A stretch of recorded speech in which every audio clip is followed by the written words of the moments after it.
MM 一族原作是咋完结的？这个比较不太好讲。首先该作其实是由松野秋明老师于2007年在 MF 文库 G 上连载的轻小说作品。本身松野老师就是第一届 MF 文库轻小说新人奖的第1名，可以说松野老师就是 MF 文库重点培养的作者之一。所以在 MM 一族连载到2010年发售第10卷的时候，其动画也于该年正式播映。然后第2年 MF 文库就发布了公告，说松野老师于2011年4月与世长辞，享年33岁。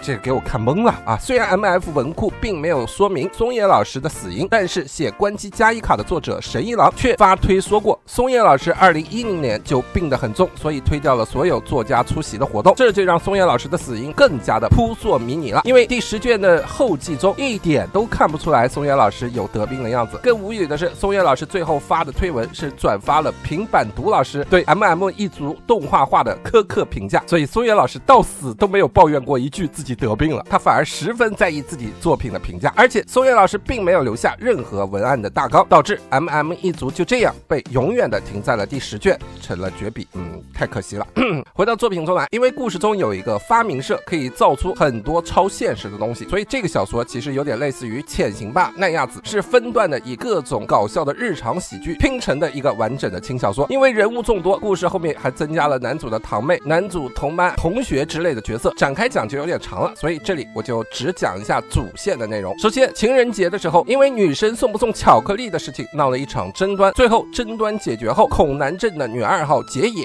给男主送了一份巧克力，并向男主告了白。男主一时间不知所措，没有给出任何的回应，而这一切其实都被女1号美绪看在了眼里。于是美绪更是变本加厉，又是给男主看色色的本子，又是对男主一顿大保健，就为了治好男主 M 的体质。因为他觉得男主收到了女2号的告白以后却没有任何的回应，是因为男主对自己 M 体质感到了自卑，所以美绪想要尽快治好男主。于是美绪带着整个社团的人去了山上的寺庙，试图用坐禅等修行方式让男主消除杂念，改变 M 的体质。结果美绪拿来的发明部的人发明的可以看到别人幻想画面的机器，发现男主修行期间满脑子都是他美绪的画面啊！最后气得美绪变本加厉，让男主踩火盆到瀑布底下修行，搞得男主更加兴奋，更喜欢这些虐待他的事情了。后来男主其实偷偷从美绪和顾问老师聊天中得知了美绪学姐是为了帮助自己能跟结野在一起才这么做的。为了不给学姐增加麻烦，男主在晚餐后约结野出来看星星的时候说了要跟结野成为男女朋友，这把结野高兴坏了。结果结野刚尝试着往男主身上靠，就应激反应过度，立马把男主打了一顿。也就是说结野的恐男症并没有被治好，这也就导致两人的恋情被僵在了这里。可是等回到寺庙大通铺，大家一起睡觉的时候，男主睡得迷迷糊糊的时候却摸了美绪的胸。虽然男主把大家弄醒挨了一顿打，但是女2号却认为是美绪在故意引诱男主。这一顿指责气得美绪第2天突然就消失了。在顾问老师的催促之下，男主和结野只好跑到山里去找美绪的下落。结果两人突然被一只野熊追击，慌不择路之下，男主脚滑差点摔下山崖。好在结野克服了障碍，一把拉住了男主的手，救下了男主。而男主这时候才发现熊其实是美绪学姐假扮的，他纯粹就是为了制造吊桥效应来撮合男主和结野能够在一起。最终男主在美绪的鼓励和支持之下再次向结野告了白，并且两个人最终成了情侣。于是美绪十分高兴的将男主和结野逐出了社团。后来男主跟结野作为情侣一起逛了动物园，虽然结野的好闺蜜双马尾突然跑了出来各种捣乱，但是双马尾最后发现根本就拆不散男主和结野之后，也就选择支持两人的这段恋情了。不过在约会的时候，结野告诉男主美绪学姐一个人在社团一定会很寂寞的，所以女2号结野希望男主跟她一起重回社团。正巧在男主他们离开社团以后，接力赛跑社团的人跑来找茬，打算抢走美绪的社团教室。美绪个性要强，打算一个人单挑一整个接力赛跑社的成员，但是在比赛期间，美绪差点被车轮战给耗的输掉比赛。好在男主带着基友结野等人半路加入比赛后，成功的扭转战局，赢下了比赛，保住了社团教室。而男主突然的加入也让美绪情绪没能控制住，美绪最终向男主告了白，并诉说了他其实早就喜欢上了男主，但是现如今男主已经有了女朋友，他本该退出的。但是结野听到这话以后，虽然表面看起来很不满，但是却依旧告诉美绪，希望美绪学姐能够继续帮忙治疗男主的抖 M 癖好，并且他表示愿意跟美美旭学姐公平竞争。经历过这些事以后，这才让大家重归于好，重新回到了社团。后来男主他们升上了高2以后，美旭学姐为了招新社员而带着男主和结野他们到学校里到处拉新，却因为中途结野的恐男症和男主的 M 症同时爆发，让男主在新入生面前各种出糗，最终社团没能招到任何一个新的成员。而同一时间，发明社的社长中诺亚被困在了自己发明的恋爱游戏的掌机里面出不来了，所以他请求男主来帮忙，用玩恋爱游戏的方式把游戏机里面的恋爱素质给他培养满，这样就能够拯救诺亚离开这个游戏机。于是男主就每天无时无刻的带着游戏机，各种跟游戏机打情骂俏，培养素质。但最后就差临门一脚，男主要跟这个游戏机接吻的时候，男主脑海中却想起了结野的面容，最终男主没有选择去跟游戏机接吻。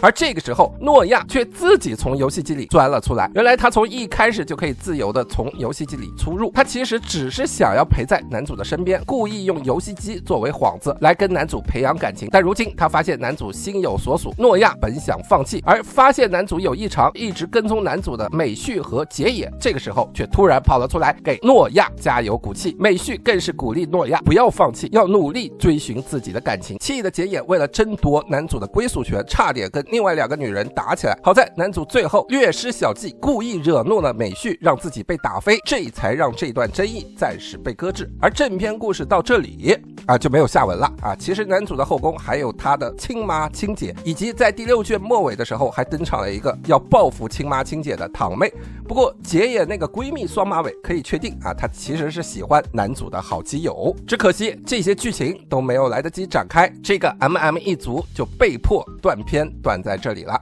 以上就是大致 MM 一族原作接在动画之后的大致主线故事内容。其实原作有很多好玩的地方，尤其诺亚的发明又是能把人变成小狗，又是能让男主变成超级赛亚人，剧情的跳脱程度不亚于粗包王女和奈亚子。建议喜欢这个类型的观众可以去补一下这部作品的原作。好了，那么各位还想看哪部动漫的作品的原作是咋完结的呢？欢迎在评论区留言与我们分享，点赞越多更新越快，望各位多多点赞，多多支持。